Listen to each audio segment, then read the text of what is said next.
Deuteronomy 17.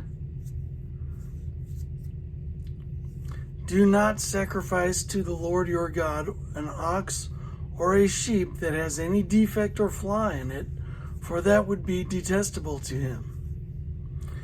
If a man or woman living among you in one of the towns the Lord gives you is found doing evil in the eyes of the Lord your God, in violation of his covenant, and contrary to my commands, has worshipped other gods, bowing down to them or to the sun or to the moon or the stars in the sky, and this has been brought to your attention, then you must investigate it thoroughly. If it is true, and it has been proved that this detestable thing has been done in Israel, take the man or woman who has done this evil deed to your city gate and stone that person to death. On the testimony of 2 or 3 witnesses, a person is to be put to death, but no one is to be put to death on the testimony of only one witness.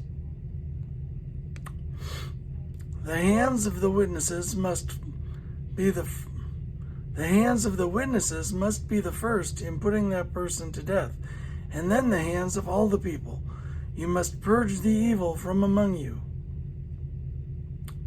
Law courts. If cases come before your courts that are too difficult for you to judge, whether bloodshed, lawsuits, or assaults, take them to the place the Lord your God will choose. Go to the Levitical priests and to the judge who is in office at that time. Inquire of them, and they will give you the verdict. You must act according to the decisions they give you at the place the Lord will choose. Be careful to do everything they instruct you to do. Act according to whatever they teach you and the decisions they give you. Do not turn aside from what they tell you to the left or to the right. Anyone who shows contempt for the judge or for the priest who stands ministering there to the Lord your God is to be put to death. You must purge the evil from Israel. All the people will hear and be afraid and will not be contemptuous again. The king. When you enter the land the Lord your God is giving you and have taken possession of it and settled in it, and you say, let us set a king over us like all the nations around us, be sure to appoint over you a king the Lord your God chooses. He must be from among your fellow Israelites. Do not place a foreigner over you, one who is not an Israelite. The king, moreover, must not acquire great numbers of horses for himself, or make the people return to Egypt to get more of them, for the Lord has told you, you are not to go back that way again. He must not take many wives, or his heart will be led astray. He must not accumulate large amounts of silver and gold.